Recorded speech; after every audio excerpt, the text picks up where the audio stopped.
private vibe, and we're not on Mars, we're on somewhere in Nashville. But anyway, we got Alyssa here, my partner, and we got, who do we got? Shawn, all the way from where? Shawn from Pittsburgh, PA. Ooh, And yeah. we got, And Alex, pretty much all the way from Ukraine. All right, my man. that is awesome. You beat His everyone. flight probably got here before mine did last night Yeah. from Pittsburgh.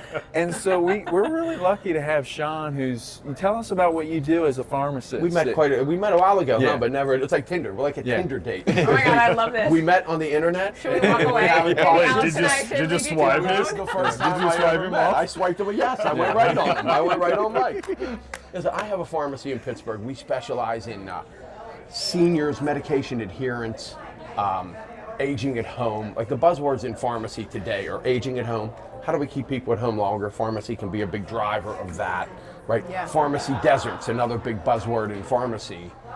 Areas where the chains, a lot of pharmacies are leaving. And guess what? A lot of those places are city, inner city, lower income, elderly, low healthcare literacy. This is where this problem's happening. So my pharmacy solves that solution, right? We do medication adherence, packaging, home delivery, clinical services we provide.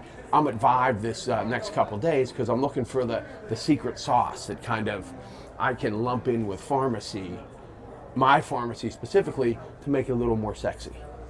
I love it. There's so much here to like unpack. So dive in a little bit deeper and just tell me like actually how it works, the logistics of it.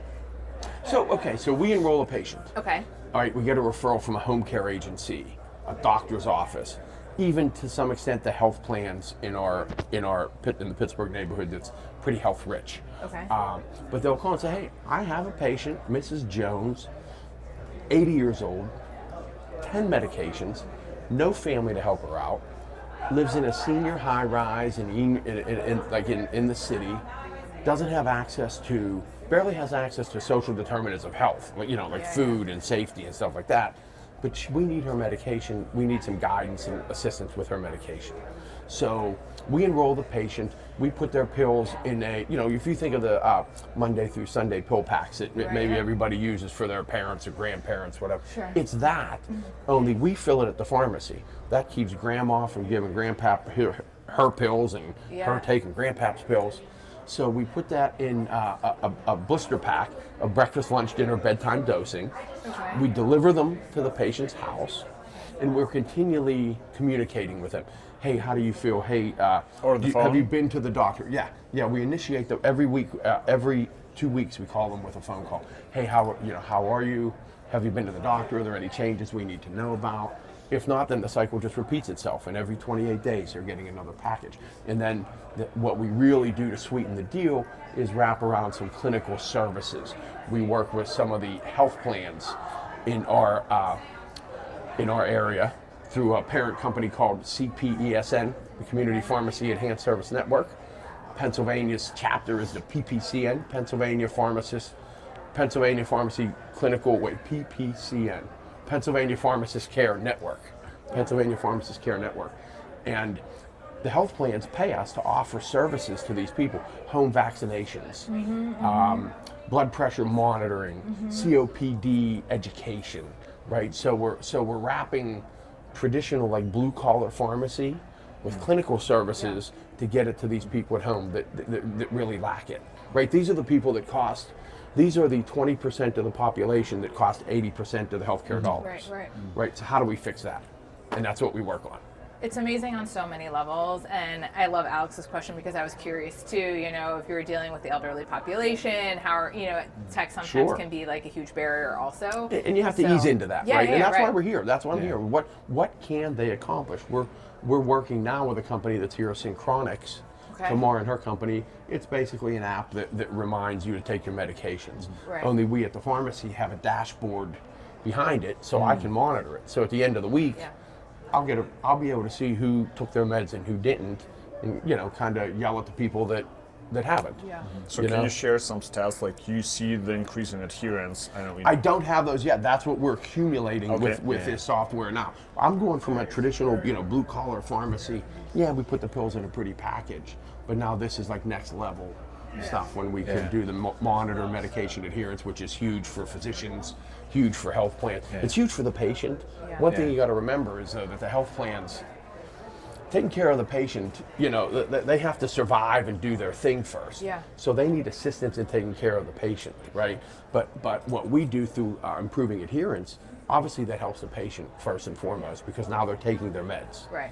Right. But we also help health plans and physicians because they have a lot of metrics that that they're accountable to with their payers, whether it be CMS or the health plan specifically.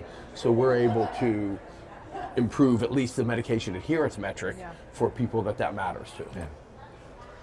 I love it. You mentioned something that was actually interesting to me. There were projects that I've worked on in the past that were trying to bring more access to healthcare to the communities. And I think people often say like, oh, well, could you bring it into the pharmacies because there are so many pharmacies and the pharmacies are also in rural areas. But to your point, if that's starting to change, then I think that there's going to be a paradigm shift yet again if people don't have as much access to the local pharmacies as they did in the past. And there's a lot of dynamics going on in pharmacy today. I mean, you see reimbursement is a huge issue, right? I mean, I can't stay in business if the health plans aren't going to pay me enough, the PBMs, if they're not going to pay me enough to survive. So there's just a lot of dynamics going on. This is why a lot of the pharmacies, it's not that they want to leave the city. If they were doing enough, nobody's leaving a business that's successful. I don't care where it is, inner city, rural, whatever. But if you can't financially keep it afloat, that's a whole different story. And I don't blame, even the big boys. I sometimes get frustrated that the bigger chains pull out of an inner city. I'm like, you're making, obviously you're killing it. Get these people, they need a hand. Sure. But you can't really, it's hard to, they have to make their own decisions. So we try to, the hope is that we can find pharmacies like ours that fill in those gaps. Right. I love it. So just for whatever it's worth, opportunities to scale, I could see you playing a big role for concierge medicine in that environment. Possibly. There's a number of blood collection devices that can be done in home now.